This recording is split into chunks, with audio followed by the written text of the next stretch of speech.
এমন কেন হয় যাকে আমরা ভালোবাসি তার এডিকশনের মধ্যে আমরা আটকে যাই? আসলে কি এটা ভালোবাসা নাকি আসুক? আমরা কেন তার থেকে দূরে যেতে পারি না?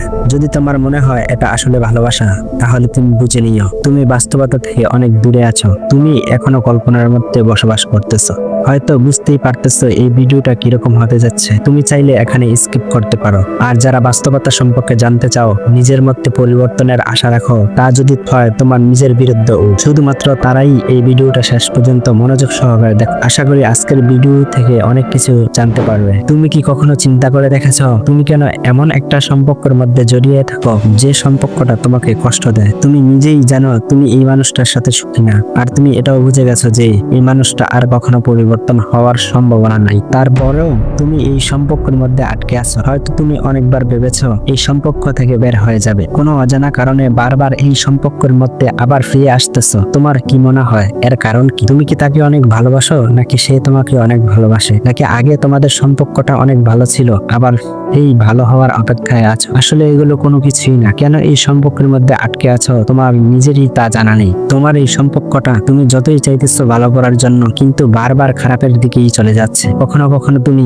সিদ্ধান্ত নিয়ে নাও এই সম্পর্ক এভাবে আর চলতে দেওয়া যায় না। এই মানুষটার ব্যবহারে তোমার মনের মধ্যে অতিরিক্ত কষ্ট এবং ঘৃণা জন্ম নেয়। তোমার কাছে মনে হতে থাকে যে মানুষটাকে আমি ভালোবাসতাম, আসলে সেই মানুষটাকে আমি পেয়েছি, নাকি পেয়েও ওই মানুষটাকে আমি হারিয়ে ফেলেছি। তোমার সে প্রিয় মানুষটা পাল্টাতে পাল্টাতে সে যেন এখন এক অন্য মানুষে পরিণত হয়েছে। একটা সময় যে মানুষটাকে নিয়ে হাজারো স্বপ্ন দেখতে, আজকে তোমার কাছে মনে হচ্ছে এই মানুষটার সাথে কখনোই যদি আমার পরিচয় না হতো, তাহলে হয়তো আজকের এই পরিণতি আমার জীবনে কখনোই আসতো না। আসলে এমন হওয়ার কারণটা কি? চলো শুরু করা যাক একেবারে শুরুতে। আমরা যখন পৃথিবীতে জন্ম নেই, আমাদের ব্রেন এর মধ্যে কিছু জিনিস প্রোগ্রাম করা থাকে। তার মধ্যে দুটি জিনিস হলো সুরক্ষা এবং ভালোবাসা। আমরা মানুষ সব সময় এই দুটি জিনিস পেতে চাই। যদি আমাদের ছোটবেলায় এরকম হয়, মা বাবার ভালোবাসা এবং লালন পালন একটা ভালো পরিবেশের মধ্য দিয়ে যায়, তখন একটা বাচ্চা শিখে নেয় সম্পর্ক একটা বিশ্বাসের জায়গা এবং ভালোবাসা একটা সেফ প্লেস।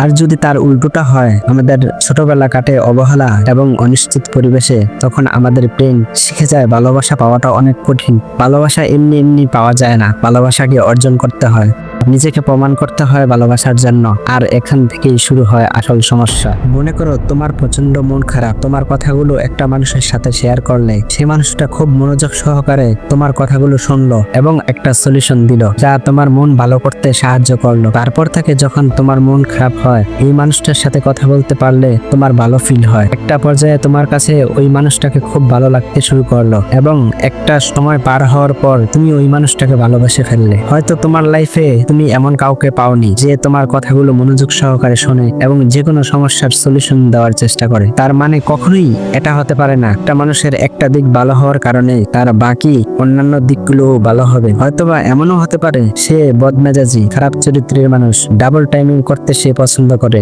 হয়তো তুমি একটা মানুষের ভালো একটা গুণ দেখে তুমি তাকে ভালোবেসে ফেললে এবং তোমার যখন মন খারাপ হয় তার সাথে কথা না বলতে পারলে তোমার একটুও ভালো লাগে না। এমনও তো হতে পারে এই মানুষটা তোমাকে ভালোবাসে না, তাই তোমার ভালো থাকা তোমার নিজের উপর নির্ভর করবে। তোমার ভালো থাকা কখনোই অন্যের উপর নির্ভর করা উচিত হবে না। তোমার প্রতি তোমার এতটুকু বিশ্বাস থাকতে হবে, তোমার ভালো থাকার নিয়ন্ত্রণের চাবি অন্যের কাছে দিও না, তোমার ভালো থাকার চাবি তোমার কাছেই রাখতে হবে। কারণ মানুষ পরিবর্তনশীল। তোমার সুখের চাবি যদি তুমি অন্যের কাছে দিয়ে দাও আর সে মানুষটা যদি পরিবর্তন হয়ে যায়, তাহলে তোমার কি হবে? আশা করি তা বুঝতে পেরেছো। চলো এবার মূল টপিকে ফিরে আসা যাক। তোমার ছোটবেলা যদি এরকম হয়ে থাকে যেখানে ভালোবাসার সাথে সাথে কষ্ট এবং অবহেলা পেতে পেতে বড় হয়েছ, তাহলে তোমার মনের মধ্যে এমন একটা প্যাটার্ন সেভ হয়ে গেছে, তুমি বড় হওয়ার পরেও এটা এখনো রয়ে গেছে। যখন কোনো মানুষ সব সময় তোমার সাথে ভালো এবং স্থির ব্যবহার করে, তখন তোমার কাছে বোরিং এবং নিরামিষ লাগতে থাকে, অথবা কারো কারো কাছে অনেক ভালো লাগতে পারে। কারণ তোমার মনের মধ্যে ছোটবেলার যে প্যাটার্ন সেভ হয়ে আছে ওইটার সাথে এখন মিল হচ্ছে না। যখন কোনো মানুষ তোমাকে ভালোবাসা দেয়, আবার মাঝে মাঝে ঝগড়া করে, রাগ দেখায়, কখনো কখনো অতিরিক্ত ঝগড়ার পর্যায়ে চলে যায়, তারপর যখন কিছুটা স্বাভাবিক হয়, তখন তোমার মনের মধ্যে মনে হয় হ্যাঁ এটাই তো সত্যিকারের ভালোবাসা, কারণ তুমি ছোটবেলা থেকে এমনই দেখে এসেছো। আর এই কারণেই তুমি বারবার ফেসে যাচ্ছ একটা অস্বাস্থ্যকর সম্পর্কের মধ্যে, যা থেকে তুমি বের হতে পারছো না। মাঝে মাঝে তোমার মনের মধ্যে আশা জাগতে থাকে এইবার সম্পর্কটা ঠিক হয়ে যাবে, এবং সম্পর্কটা ঠিক করার জন্য তুমি আবার চেষ্টা করতে থাকো। আর এই কারণেই টক্সিক সম্পর্ক থেকে বের হওয়াটা এত কঠিন হয়ে যায়। সত্যিকারের ভালোবাসা আসলে কোনটা তোমার জানা নেই। ছোট থেকে তুমি শিখে এসেছো যত ঝগড়া ততই ভালোবাসা, যত রাগ ততই ভালোবাসার গভীরতা। ঝগড়া করলেই নাকি ভালোবাসা বাড়ে। তবে বন্ধু, এটাকে ভালোবাসা বলে না, এটা হলো এডিকশন অথবা অস্বাস্থ্যকর ভালোবাসা, যা প্রত্যেকটা মানুষের জন্য ক্ষতিকর। হ্যাঁ, একটা কথা না বললেই নয়, যদি ভুল বোঝাবুঝির কারণে তোমাদের মধ্যে ঝগড়া হয়, যখন এই ভুলটা ভেঙে যাবে তখন ভালোবাসা এবং বিশ্বাস আরো বেড়ে যাবে। আবার কখনো কখনো দেখা যায় কোনো একটা মানুষের ব্যবহার অথবা ওই মানুষটাকে দেখে তোমার ভালো লাগে গেল। তোমার যোগে যাকে লাভ এট ফার্স্ট সাইট বলা হয়, কিন্তু তুমি এটা জানো না তোমার প্রতি ওই মানুষটার ইন্টারেস্ট আছে কি নাই, অথবা তোমাকে দেখার পরে ওই মানুষটার মনের মধ্যে তোমার প্রতি কোনো প্রকারের ভালো অনুভূতি অথবা ভালো লাগা বা ভালোবাসা তৈরি হয়েছে কিনা, নাকি আগে থেকেই ওই মানুষটার অন্য কাউকে পছন্দ করে কিন্তু তোমরা তা জানার প্রয়োজন মনে করো না। একটা মানুষকে তোমার ভালো লাগলো, তোমার কাছে তাকে পেতেই হবে।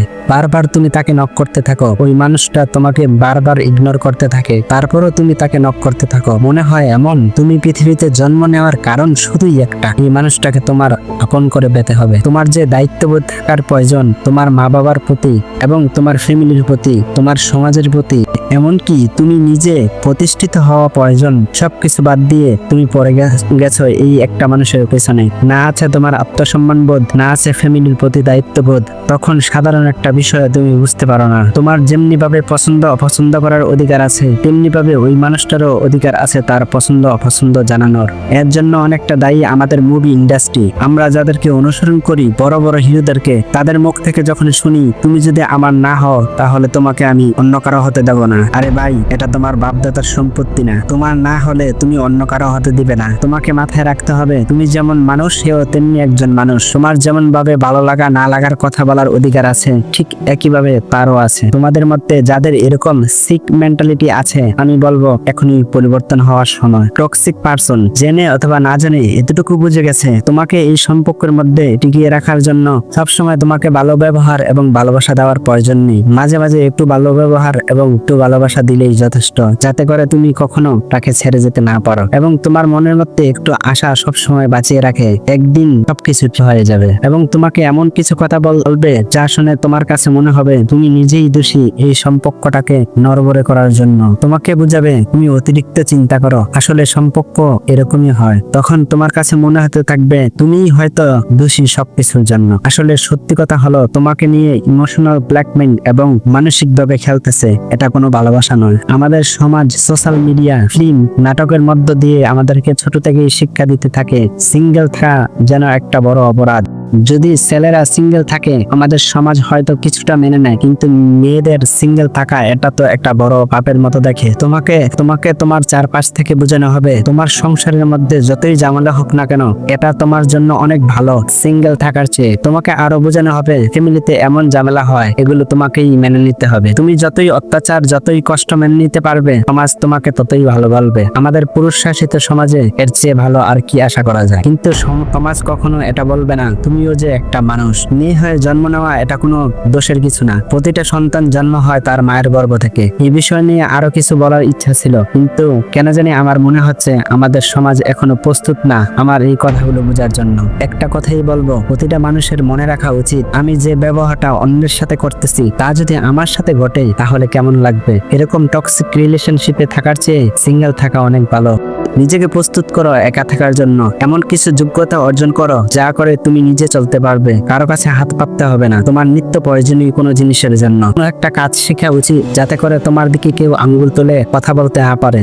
টাকা উপার্জন করো কাউকে ছোট করার জন্য না, টাকা উপার্জন করো যাতে কেউ তোমাকে ছোট করতে না পারে। তাহলে এবার জানা যাক হেলদি রিলেশনশিপ কাকে বলে। ভালোবাসা, সম্মান, বিশ্বাস, নিজের কথা বলা এবং মতামত জানানোর অধিকার। তুমি মেয়ে হও অথবা ছেলে, এই জিনিসগুলো অবশ্যই রিলেশনশিপের মধ্যে থাকতে হবে। আর যে সম্পর্কের মধ্যে উপরের বলা 4টা বিষয়ের মধ্যে যে কোনো একটা বিষয় যদি কমতি হয় তাহলে বুঝে নিও এটা আসলে হেলদি রিলেশনশিপ কখনই হতে পারে না। তোমার কি মনে পড়ে রিলেশনশিপের শুরুতে যে মানুষ মানুষটা তোমার কাছে পারফেক্ট মনে হতো, যার প্রতিটা কথা জাদুর মতো মনে হতো, তখন তুমি ভাবতে এই মানুষটা আমার জন্য পারফেক্ট, আমার জীবন সঙ্গী হিসেবে। কিন্তু যখন জীবন সঙ্গী হিসেবে পেয়ে গেছো, এখন তোমার কাছে মনে হচ্ছে তুমি যাকে ভালোবাসতে, যে মানুষটাকে, আসলে এইটা তো ওই মানুষটা না, শুধু ওই মানুষটার মুখোশটাই পরে আছে। তুমি মনে করে দেখো কতবার তোমার সাথে ওয়াদা করেছে কে নিজেকে পরিবর্তন করে আবার আগের মতো হয়ে যাবে, আর তুমিও ততবারই বিশ্বাস করেছো হয়তো এবার সব ঠিক হয়ে যাবে, কিন্তু প্রতিবারের মতো এরকমই রয়ে গেছে, কোনো পরিবর্তন নেই। তাহলে বুঝে নিও এই মানুষটা কখনো পরিবর্তন হবে না। এখন তোমার নিজের পরিবর্তন হওয়ার পালা। তুমি যে সিদ্ধান্ত নিতে চাও তা নিয়ে ফেলাটাই উচিত হবে। Emotional detox. যদি তুমি সত্যি এই সমস্যা থেকে মুক্তি পেতে চাও, তাহলে তোমাকে তার সাথে সব রকম যোগাযোগ বন্ধ করে দিতে হবে। তুমি এটাও বলতে পারবে না শেষবারের মতো আরেকবার কথা বলবো, আর কখনো বলবো না। যদি তুমি শেষবারের মতো কথা বলতে চাও, তাহলে তুমি আবার ওই একই ইমোশনের মধ্যে আটকে যাবে। তোমার কাছে তখন মনে হবে এইবার যদি সে পরিবর্তন হয়ে যায়, তুমি যে কত বোকা এটা তার প্রমাণ। সে যদি আসলে পরিবর্তন হতো তাহলে আগেই পরিবর্তন হতো। এই পর্যায়ে কখনো তোমার আশা লাগতো না। এখন তার প্রতি তোমার মনের মধ্যে বিন্দু পরিমাণের আশা রাখাও ঠিক হবে না। তাকে তার মতো করে থাক দাও। এখন আর তাকে নিয়ে ভাবার সময় নেই, এখন নিজেকে নিয়ে ভাবো। হ্যাঁ, প্রথম তোমার কাছে অনেক কষ্ট লাগবে। যে মানুষটার প্রতি তোমার ভালোবাসা ছিল, এই মানুষটাকে ছেড়ে দেওয়া এত সহজ না। তুমি এটা ভেবে দেখো, তুমি যে মানুষটাকে ভালোবাসতা, আসলে সে মানুষটা তোমার ভালোবাসার যোগ্য না। সময় পরে দেখতে পারবে তোমাকে সময় অনেক কিছু শিখিয়ে দিয়েছে। আসলে সময় আমাদেরকে মাঝে মাঝে এমন কিছু শিখিয়ে দেয় যা বই পুস্তক থেকে শিখতে পারি না। একটা সময় পরে তুমি নিজেই দেখতে পারবে আগে যে মানুষটাকে ছাড়া তুমি এক মুহূর্ত ভাবতে পারতে না, এখন এই মানুষটা তোমার কাছে অতীত হয়ে গেছে। আসলে সেই অতীত হওয়ারই যোগ্য।